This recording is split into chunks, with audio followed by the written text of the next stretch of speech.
So, hello, future doctors. I welcome you all to this wonderful platform of CAT and Aspirants. Hello everyone, আজকের এই ভিডিওতে আমরা আলোচনা করব ওয়েস্ট বেঙ্গলের যেটা স্টেট নিট ইউজি কাউন্সিলিং হবে, যেটা West Bengal medical counselling committee conduct করাচ্ছে। এই কাউন্সিলিংয়ের আন্ডারে রেজিস্ট্রেশন তোমরা কী করে করবে, স্টেপ বাই স্টেপ পুরো রেজিস্ট্রেশন প্রসেসটার ব্যাপারে তোমাদের সাথে আলোচনা করব। কী কী ডকুমেন্টস আপলোড করতে হবে, কিভাবে তোমরা পেমেন্ট করবে, যদি কেউ মাঝখানে কোনো মিস্টেক করে থাকো এবং করার পর যদি কেউ ফাইনাল সাবমিটও করে দাও, তারপরেও তোমরা কিভাবে তোমাদের ডিটেলসগুলোকে এডিট করতে পারবে, এভরিথিং, প্রত্যেকটা ইম্পর্টেন্ট ইনফরমেশান আজকের এই ভিডিওর মাধ্যমে আমি তোমাদেরকে দেবো। কেমন? তো আমি তোমাদেরকে রিকোয়েস্ট করবো তোমরা ভিডিওটা লাস্ট অবধি দেখো। ওকে, তো তোমরা যারা যারা ওয়েস্ট বেঙ্গলের স্টেট কোটা কাউন্সিলিং অ্যাটেন্ড করতে চাইছো, তোমাদের ওয়েস্ট বেঙ্গল মেডিকেল কাউন্সিলিং কমিটির ওয়েবসাইট ভিজিট করে সেখানে তোমাদের রেজিস্ট্রেশন প্রসেসটা কমপ্লিট করতে হবে। ওকে, তো রেজিস্ট্রেশন করার জন্য তোমরা প্রথমে wbmcc.nic.in এই ওয়েবসাইটটা ভিজিট করবে। ভিজিট করার পর তোমরা এখানে ইউজি মেডিকেল আর ডেন্টাল এই অপশানটায় ক্লিক করবে। এখানে ক্লিক করলে তোমাদের সামনে এরকম একটা ইউজার ইন্টারফেস খুলে আসবে। কেমন? আচ্ছা, এরপর তোমরা এই পেজটারই নিচের দিকে স্ক্রল করে দেখতে পারবে এরকম একটা লেখা আছে candidate registration and log in. এখানে তোমরা ক্লিক করবে। কেমন? আচ্ছা, এখানে ক্লিক করার পর তোমাদের সামনে এরকম একটা ইউজার ইন্টারফেস খুলে আসবে। এখানে তোমরা নিউ ক্যান্ডিডেট রেজিস্ট্রেশন এই অপশানটায় ক্লিক করবে। কেমন? আচ্ছা, নিউ ক্যান্ডিডেট রেজিস্ট্রেশনে ক্লিক করার পর তোমাদের সামনে এরকম একটা ইউজার ইন্টারফেস আসবে। এখানে তোমরা আই অ্যাগ্রি অপশানটায় ক্লিক করবে। তোমরা চাইলে আগে যে টার্মস অ্যান্ড কন্ডিশনসগুলো আছে সেগুলো পড়ে নিতে পারো, আমি পড়ে নিয়েছি, তাই আমি তোমাদেরকে বললাম ডিরেক্ট তোমরা আই অ্যাগ্রি অপশানটায় ক্লিক করবে। আই অ্যাগ্রি অপশানে ক্লিক করার সাথে সাথেই তোমাদের সামনে এরকম একটা ইউজার ইন্টারফেস খুলে আসবে।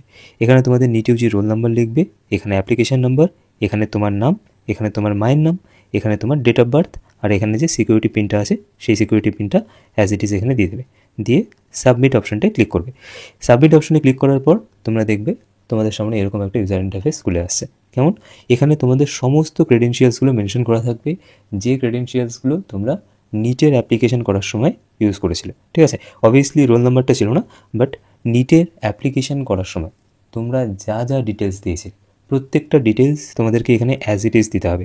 কেমন? আমরা চেঞ্জ করে দেখেছি, মানে এখানে মায়ের নামটা আমরা একটু চেঞ্জ করে দেখেছি যে অ্যাকচুয়ালি হয় কি না, কিন্তু হচ্ছে না। ঠিক আছে, তো এখানে তোমাদের সেই ডিটেলসগুলো ইনপুট করতে হবে যেগুলো তোমরা নিটের অ্যাপ্লিকেশন করার সময় ইউজ করেছিলে। ওকে, আচ্ছা, তো এখানে তোমরা দেখতে পারবে যে তোমাদের ক্রেডেনশিয়ালসগুলো সব শো করছে, তোমরা একবার চেক করে নিও, বাস। আচ্ছা, এখানে একটা মোবাইল নাম্বার আর একটা ইমেল আইডি শো করবে। এখানে সেই মোবাইল নাম্বার আর ইমেল আইডি শো করবে যে মোবাইল নাম্বার আর ইমেল আইডি তোমরা নিটের রেজিস্ট্রেশন করার সময় ইউজ করেছিলে। এখানে তোমাদেরকে একটা পাসওয়ার্ড চুজ করতে হবে। পাসওয়ার্ডটা 8 থেকে 13 সংখ্যার মধ্যে হতে হবে, এখানে দেখবে লেখা আছে। আর কিছু স্পেশাল ক্যারেক্টার এরকম ইউজ করতে হবে। খুব সিম্পলি যদি আমি বলি, নিটে তোমরা যে পাসওয়ার্ড ইউজ করেছিলে সেম আর সেম পাসওয়ার্ড রাখতে পারো এখানে। ঠিক আছে, একদম সিম্পলি রাখো যাতে করে বারবার তোমরা পাসওয়ার্ডটা পরে এন্ট্রি করতে হবে। তো সেই জন্যই পাসওয়ার্ডটা যতটা সিম্পল রাখা যায় ততটা সিম্পল রাখার চেষ্টা করবো। কেমন? আচ্ছা, আর পাসওয়ার্ডটা কোথাও লিখে রেখে দিও, এটা কিন্তু অনেকবার এন্টার করতে হবে পরে। আচ্ছা, তো এখানে পাসওয়ার্ডটা তোমরা চুজ করলে, চুজ করার পর এখানে কনফার্ম পাসওয়ার্ডে সেম পাসওয়ার্ড টাইপ করবে, করে সিকিউরিটি পিনটা এখানে দিয়ে তোমরা সাবমিট অ্যান্ড নেক্সট অপশানটায় ক্লিক করবে। ওকে, আচ্ছা, এখানে একটা জিনিস মাথায় রাখবে, এই যে মোবাইল নাম্বার আর এই যে ইমেল আইডি, এখানে কিন্তু ওটিপি যাবে। ওকে, এই দুটোর মধ্যে যে কোনো একটা অ্যাক্টিভ থাকতে হবে। দেখো, যখন তোমরা এখানে সেভ অ্যান্ড নেক্সট অপশানে ক্লিক করবে তোমাদের সামনে এরকম একটা ইউজার ইন্টারফেস আসবে। কেমন? এখানে তোমরা দেখবে যে তোমাদেরকে মোবাইলে যে ওটিপিটা গেছে সেই ওটিপিটা দিতে বলছে, অথবা তোমাদের ইমেল আইডিতে যে ওটিপিটা গেছে সেই ওটিপিটা দিতে বলছে। দুটোর মধ্যে যে কোনো একটা ওটিপি তোমাদেরকে এখানে দিতে হবে। যদি কোনো কারণে ওটিপি রিসিভ না হয়, রিসেন্ট ওটিপিতে ক্লিক করবে, ওটিপি রিসিভড হয়ে যাবে। কেমন? এখানে মোবাইলে তোমাদের যে ওটিপিটা গেছে সেই ওটিপিটা দিতে পারো, অথবা ইমেলে যে ওটিপিটা গেছে সেই ওটিপিটা দিতে পারো। যে কোনো একটা ওটিপি এখানে দিয়ে এখানে এই যে সিকিউরিটি পিনটা আছে এই পিনটা এখানে টাইপ করে ভেরিফাই অ্যান্ড ফাইনাল সাবমিট অপশানটা ক্লিক করবে। এরপর তোমাদের সামনে এরকম একটা ইউজার ইন্টারফেস খুলে আসবে।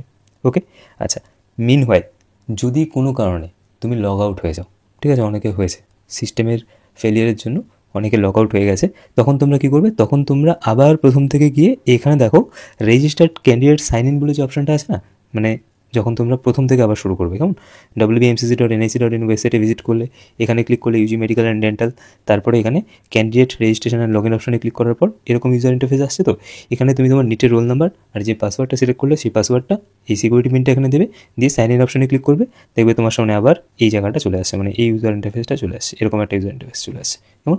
এখানে তোমার নাম, এখানে তোমার নিটের রোল নাম্বার লেখা থাকবে। আচ্ছা, এবারে আমাদের অথেন্টিকেশনটা কমপ্লিট হয়ে গেছে। অথেন্টিকেশনটা কী ছিল? Mobile number and email ID ভেরিফিকেশনের অথেন্টিকেশন ছিল। That has been completed. Now তোমরা কী করবে, এখানে তোমরা অ্যাপ্লিকেশন ফর্ম অপশানটা ক্লিক করবে। আচ্ছা, অ্যাপ্লিকেশন ফর্ম, এই অপশানটায় ক্লিক করবে।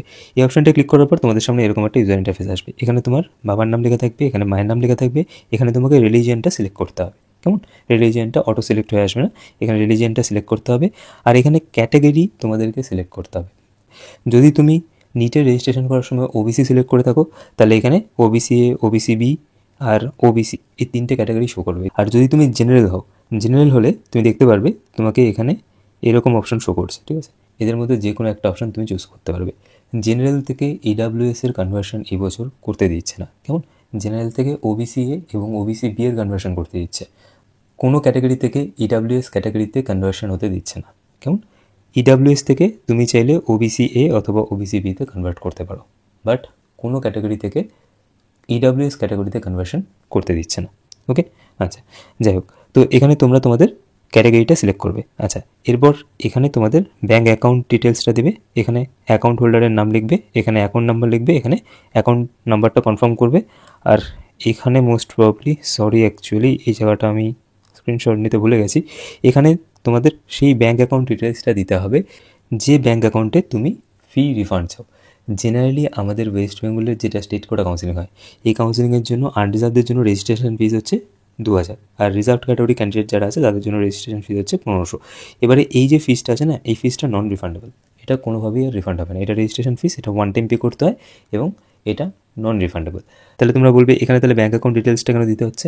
এখানে দিতে হচ্ছে এই কারণে, ধরো রাউন্ড ওয়ানে কেউ কলেজ পেয়ে গিয়ে রাউন্ড টুতে কলেজ আপগ্রেডেশন করলে, তাহলে রাউন্ড ওয়ানের কলেজের থেকে আপগ্রেডেশন করার পর যে ফিটা রিফান্ড হবে সেই ফিটা এখানে রিফান্ড আসবে। ওকে, এই অ্যাকাউন্টে সেই ফিটা রিফান্ড আসবে।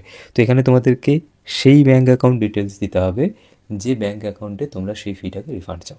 ওকে, বুঝতে পারলাম পুরো বিষয়টা? তাহলে যে ধরো কোনো একটা স্টুডেন্ট রাউন্ড ওয়ানে কোনো একটা কলেজে সিট অ্যালটমেন্ট পেলে, তুমি অ্যাডমিশন নিলে, রাউন্ড টুতে তুমি কলেজ চেঞ্জ করলে, ওকে, রাউন্ড টুতে তুমি অন্য কলেজে সিট অ্যালটমেন্ট পেলে, সেই কলেজে তুমি গেলে। এবারে রাউন্ড ওয়ানে অ্যাডমিটেড কলেজ থেকে যদি অ্যাডমিশন ক্যান্সেল করানোর পর কোনো ফি রিফান্ড হয়, মানে কোনো রিফান্ড যদি জেনারেট হয়, তাহলে সেই রিফান্ডটা যে অ্যাকাউন্টে আসবে সেই অ্যাকাউন্ট ডিটেলসটা এখানে দিতে হবে।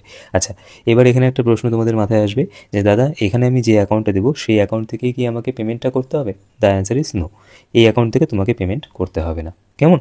তুমি চাইলে যে কোনো অ্যাকাউন্ট থেকে পেমেন্ট করতে পারো, এখানে সেই অ্যাকাউন্ট ডিটেলসটা দিবে যদি ডিউরিং কাউন্সেলিং, যেরকমভাবে তোমাদেরকে বললাম, ইন কেস অফ আপগ্রেডেশন যদি কোনো রকমের কোনো রিফান্ড জেনারেট হয়, তাহলে সেই রিফান্ডটা তোমরা যে অ্যাকাউন্টে চাও সেই অ্যাকাউন্ট ডিটেলসটা এখানে দেবে। এই অ্যাকাউন্টটা তোমার হতে পারে, তোমার মায়ের হতে পারে, বাবার হতে পারে, অথবা যে কারো অ্যাকাউন্ট ডিটেলস দিতে পারো, ঠিক আছে? এখানে জাস্ট তোমরা অ্যাকাউন্ট ডিটেলসটা অ্যাজ ইট ইজ টাইপ করবে।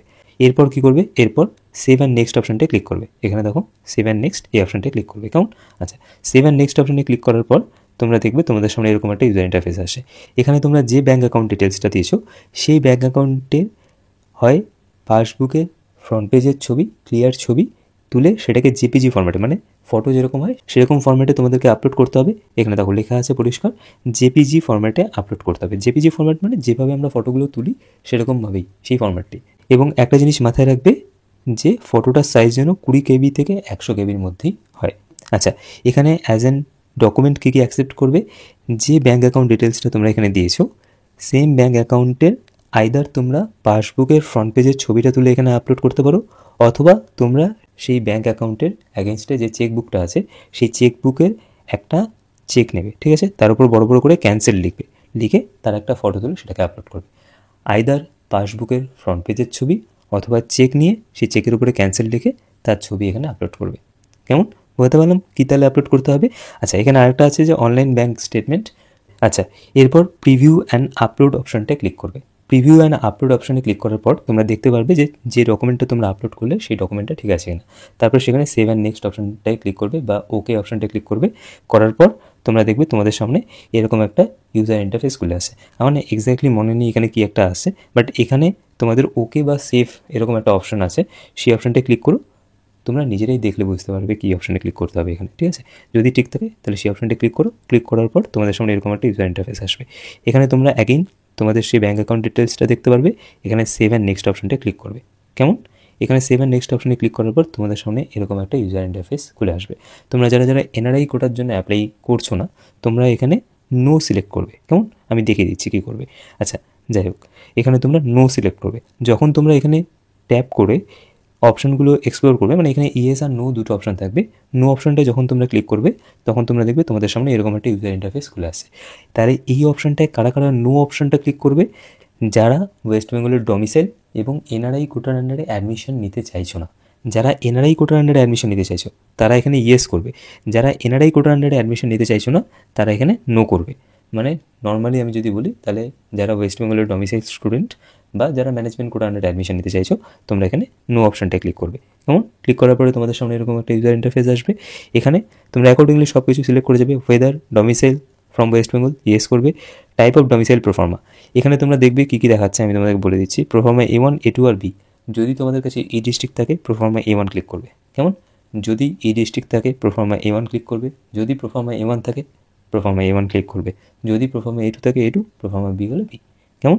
বুঝতে পারলাম পুরো বিষয়টা তাহলে? আচ্ছা, এরপর select your preferences for reporting centre for documents verification, এখানে যদি তুমি ক্লিক করো দেখবে তোমার সামনে এরকম ডকুমেন্টস ভেরিফিকেশনের জন্য যে সেন্টারগুলো আছে সেই সেন্টারগুলোর নাম খুলে আসছে। কেমন? আমরা তোমাদেরকে কালকেই বলে দিয়েছিলাম যে কোন কোন ডকুমেন্টস ভেরিফিকেশন সেন্টার আছে। ইনফ্যাক্ট শুধু কালকে না, আমরা বোধহয় আগেও তোমাদেরকে বলে দিয়েছিলাম যখন ওভার ফোন কনভারসেশন হতো, অনেককে আমরা বলে দিয়েছি কোন কোন সেন্টারে ডকুমেন্টস ভেরিফিকেশন সেন্টার আসবে। ওকে, তো সেম আর সেমই আছে। তো এখানকার মধ্যে যে কোনো একটা অপশান তুমি চুজ করতে পারবে। কেমন? আচ্ছা, আর এখানে any reporting centre for document verification within Kolkata, এটা যদি সিলেক্ট করো তাহলে CNMC Calcutta National Medical College Kolkata, RG Kar, আর হচ্ছে এনআরএস মেডিকেল কলেজ, আর হচ্ছে এসএসকেএম মানে যেটা পিজি হসপিটাল। এই যে পাঁচটা বললাম, কলকাতায় যে পাঁচটা হসপিটাল আছে এই পাঁচটার মধ্যে যে কোনো একটাতে তোমার আসতে পারে। ইএসআইসিটা বাদে, ইএসআইসিতে আসবে না। যেগুলো তোমাদেরকে বললাম পাঁচটা হসপিটালের নাম, এই পাঁচটার মধ্যে যে কোনো একটাতে আসতে পারে। ঠিক আছে? কোনটাতে আসবে সেটা তোমরা নিজেদের থেকে সিলেক্ট করতে পারবে না। আর যদি কেউ নর্থ বেঙ্গলে সিলেক্ট করো, মালদার কাছে করো বাড়ি হলে মালদা করো, মেদিনীপুরে হলে মেদিনীপুর করো। ঠিক আছে? তোমরা তোমাদের অ্যাকর্ডিংলি এখানে সিলেক্ট করো। বাট একটা জিনিস মাথায় রাখবে, যেদিন তোমরা রেজিস্ট্রেশন করে ফি পেমেন্ট করার সাথে সাথেই তোমাদের ক্যান্ডিডেট প্রোফাইল ডেটা জেনারেট হবে। যেদিন তোমরা রেজিস্ট্রেশন করবে ঠিক তার পরের দিনই তোমাদেরকে ডকুমেন্টস ভেরিফিকেশনের জন্য ডাকবে। বুঝতে পারলাম পুরো বিষয়টা তাহলে? আচ্ছা, এরপর তোমরা এখানে সিলেক্ট করবে। তো মানে এখানে তোমরা তোমাদের ধরো মানে প্রেফারেবল সেন্টারটা সিলেক্ট করলে যেখানে তোমরা ডকুমেন্টস ভেরিফিকেশন করে দিচ্ছ। এরপরে সেভ অ্যান্ড নেক্সট অপশনটা ক্লিক করবে। ঠিক আছে? এখানে দেখো সেভ অ্যান্ড নেক্সট অপশনটা আছে, এই অপশনটা ক্লিক করবে। ক্লিক করার পর তোমাদের সামনে এরকম একটা ইউজার ইন্টারফেসগুলো আসবে। এখানে কিছুই না, এখানে তোমাদের ক্লাস 12-এর ডিটেলস দিতে হবে, কোথা থেকে তোমরা পাস আউট করেছো। ঠিক আছে? রোল নাম্বার, বোর্ডের নামটা লিখবে, এখানে তো স্কুলের নাম লিখতে হচ্ছে না। এখানে এক্সামিনেশন স্টেট, এখানে ডিস্ট্রিক্ট সিলেক্ট করবে। ভীষণ সিম্পল। ওকে, জাস্ট তোমাদের ক্লাস 12-এর ক্রেডেনশিয়ালসগুলো এখানে এন্টার করবে। ঠিক আছে? তোমাদের ক্লাস 12-এর সমস্ত ডিটেলস এখানে দিয়ে দাও। তারপর তোমরা সেভ অ্যান্ড নেক্সট অপশনটা ক্লিক করবে। এরপর তোমাদের সামনে এরকম একটা ইউজার ইন্টারফেসগুলো আসবে। এখানে তোমাদের অ্যাড্রেসটা দিতে হবে। ঠিক আছে? তো তোমরা তোমাদের অ্যাকর্ডিং এখানে তোমাদের অ্যাড্রেসগুলো দিয়ে দিও। আর এখানে একটা নিচে একটা অপশন ছিল, হ্যাঁ এটা, যে যদি তোমাদের কোরেসপন্ডেন্স অ্যাড্রেস মানে এখন তোমরা যেখানে আছো সেই অ্যাড্রেসটা আর পার্মানেন্ট অ্যাড্রেসটা সেম হয়, তাহলে এখানে টিক করে দিলেই এখানে আর আলাদা করে সব ডিটেলস ইনপুট করতে হবে না। কেমন? যদি সেম না হয় তাহলে দুটো আলাদা আলাদা করে এন্টার করতে হবে। একটা জিনিস মাথায় রাখবে, কোরেসপন্ডেন্স অ্যাড্রেস তোমরা যেটা দেবে তার অ্যাগেনস্টে যদি ইন ফিউচার কোনো দিন কোনো প্রুফ চায় সেটা কিন্তু তোমাদের দিতে হবে। ঠিক আছে?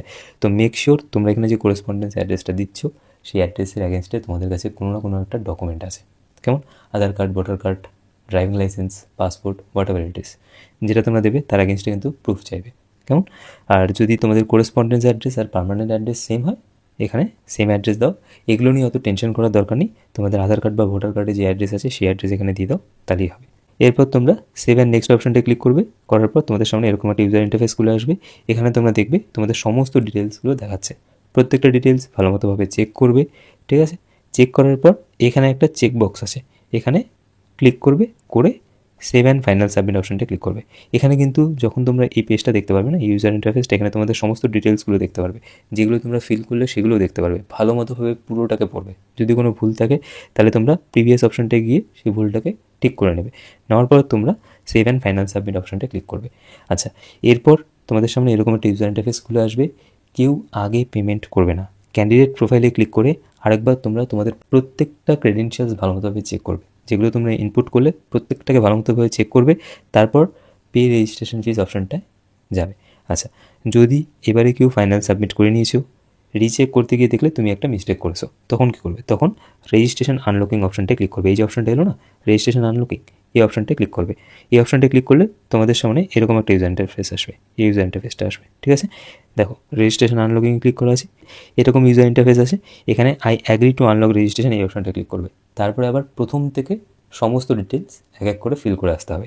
কিন্তু একটা জিনিস মাথায় রাখবে, যদি তুমি রেজিস্ট্রেশন ফিসটা পে করার পর রেজিস্ট্রেশন আনলকিংয়ে ক্লিক করো, তখন কিন্তু আবার নতুন করে রেজিস্ট্রেশন ফিস পে করতে হবে, ঠিক আছে? সুতরাং রেজিস্ট্রেশন ফিস পে করার আগে ক্যান্ডিডেট প্রোফাইলে ক্লিক করে ভালো মতোভাবে চেক করে নেবে, এই অপশানটা ক্লিক করে ভালো মতোভাবে চেক করে নেবে কোনো মিস্টেক তোমরা করেছো কিনা ক্যান্ডিডেট প্রোফাইলে ক্লিক করে, ঠিক আছে? আচ্ছা, পে রেজিস্ট্রেশন ফিজে ক্লিক করার পর যদি সব কিছু ঠিক থাকে, পে রেজিস্ট্রেশন ফিজে ক্লিক করার পর তোমরা দেখবে এখানে একটাই অপশান আছে, আই এগ্রি অপশানটা ক্লিক করবে, করে প্রসিড করবে। করার পর তোমরা দেখবে এখানে এরকম তোমাদের ক্রেডেনশিয়ালসগুলো শো করবে, সব কিছু দেখে নিও ঠিক আছে কিনা। এখানটায় ক্লিক করবে, করে প্রসিড ফর পেমেন্ট এই অপশানটা ক্লিক করার পর তারপর এখানে তোমাদের জন্য যেটা কনভেনিয়েন্ট হয় সেভাবে তোমরা পে করতে পারো। কিউআর কোডে ক্লিক করো, কিউআর কোডে ক্লিক করার পর একটা কিউআর কোড আসবে, সেটাকে স্ক্যান করে ফোনপে, গুগল পে, যে কোনো ইউপিআই এনেবলড অ্যাপ দিয়ে এটাকে স্ক্যান করে পেমেন্ট করে দিতে পারবে। কেমন? ওকে, যাই হোক, যখনই তোমরা পেমেন্ট করবে তার সাথে সাথেই তোমরা দেখবে তোমাদেরকে একটা ক্যান্ডিডেট প্রোফাইল লেটার দিচ্ছে। কীরকম হয় ক্যান্ডিডেট প্রোফাইল লেটার আমি এখানে দেখালাম না, বিকজ স্টুডেন্টের সমস্ত ডিটেলস সামনে চলে আসবে সেই জন্যই, ঠিক আছে? ক্যান্ডিডেট প্রোফাইল লেটার আসবে, সেই ক্যান্ডিডেট প্রোফাইল লেটার ভালো মতোভাবে চেক করবে, সেখানে একটা ডেট, একটা টাইম আর একটা ভেন্যু মেনশন করা আছে। তো ক্যান্ডিডেট প্রোফাইল লেটারে যে ডেট মেনশন করা থাকবে সেই ডেটে, যে টাইম মেনশন করা থাকবে সেই টাইমের মধ্যে, মানে ধরো 11টা থেকে 4টে মেনশন করা আছে, তো সকাল 11টা থেকে দুপুর 4টের মধ্যে তোমাদেরকে গিয়ে ডকুমেন্টস ভেরিফিকেশন করাতে হবে। এরকম নয় যে তোমাদেরকে 11টার সময় যেতে হবে, 11টা থেকে 4টের মধ্যে যে কোনো টাইমের মধ্যে যাবে।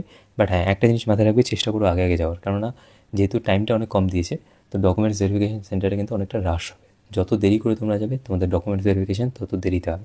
বাট চেষ্টা করবে 11টা থেকে 12টা বা 1টার মধ্যেই যাওয়ার, কেমন? ওকে, আচ্ছা, আর যে ভেন্যুটা মেনশন করা থাকবে সেই ভেন্যুতে যাবে, গিয়ে ডকুমেন্টস ভেরিফিকেশন করাবে।